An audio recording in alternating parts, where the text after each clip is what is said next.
Alright, ladies and gentlemen, it's Bournemouth 1, Fulham 0. Sorry for the late reaction. I had a really busy day yesterday. I just didn't have any energy to do reaction, so I'm going to do it now. But yes, boys, Bournemouth 1, Fulham 0, and we finally get a win after, 7 games?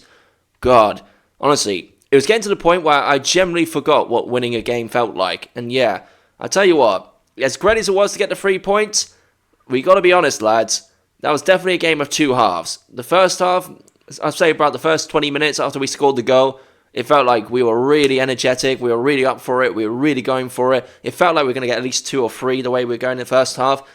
And then the second half happened, and boy, you can tell we are a one-half team right now. Like, energy-wise, we just felt a little bit more flat. Fulham made some changes, the rotation of the squad. They brought on Raul, they brought on, who else did they bring on? They brought on Traore, Smith Rowe. They brought on all the big guns, and then all of a sudden it was like, oh shit, we're in trouble here, lads. They could easily get an equaliser. And there was a few times where they probably should have got an equaliser.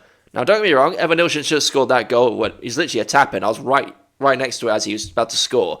How he didn't score, make that 2-0, I do not know. But, hey, to be fair, that's his first miss, and that's the first time he's not scored a goal for us in quite a while, so I'll give him some slack for that.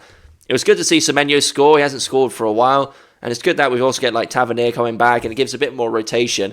And in a weird way, I kind of feel like Tav being back, it kind of gave Alex Scott a little bit of a kick up the arse. If anything, it's like, look, mate, if you're not going to perform for us, if you're really not going to get this like position your own, we got Tav coming back, and he's going to take your spot. So if you're going to keep this spot, you got to stand up today and prove it. And to be fair, he did. He was one of our best players of the game, to be really honest. And yeah. Overall, it was just a solid performance. It did feel a little bit nervy in the second half, but we did what we had to do to get over the line. Unfortunately, it was a very nervy second half, but like I said, it's one of those where we just had to win by hook or by crook, by any means necessary, and we did it. We got over the line, thank God. And now we currently, I think, as of this day, we are currently, let's see where we are. Let me give you a sec. We're currently 8th in the league. We have 48 points. We are 6 points behind Villa and Chelsea, who are in 7th. And look, to be fair, I did say if we're going to get any chance of a European football, this was the game. It was kind of now or never for us to get a European spot. So this could be hopefully the springboard to like give the players a little bit of a kickstart and say, look, lads, if we're going to get any European football, we need to get this win over the line, and we just got to build on this momentum. We can't afford to drop any more points. Draws may play in our favour, depending on how the other teams play, but it will get to a point when it's like, 5 games to go, 4 games to go, where draws aren't going to be enough. It has to be a win. So that will give us a bit more of a kick up the arse to say, hey guys, if we want to get this over the line, we have to win. Drawing's not enough anymore. And yeah, looking at our next couple of fixtures, let's just have a quick look now. Alright, so our remaining fixtures are Crystal Palace away, Bournemouth home to Man United, Arsenal away, Villa at home, Man City away, and Leicester. So we've got 6 games to go, lads. So, yeah. Looking at these games, Crystal Palace. I don't think... That's going to be a hard one, lads. I can't lie. Like, the way they've been performing, both in the FA Cup as well in the Premier League recently, you saw what they did in that first half to Man City. They're a good team. They're a strong team. So I'm not expecting much out of that. I think if we are going to get any points, it's going to be against Man United. Maybe, possibly Arsenal, depending on how their Champions League run goes. If they go into a semi-final, that could also postpone our game a little bit further down the line. Villa, I think same with Arsenal. The Champions League fixtures may take an effect on that game.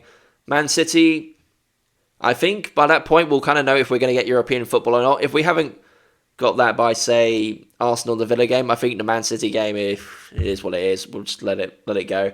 And then we got Leicester on the final day, they're pretty much going to be guaranteed to be relegated by the time they play us. So it'll be just kind of like a last celebration of the end of the season, really, if we don't get European football. So yeah, I think, to be really honest, the next 4 games, those are the 4 critical ones.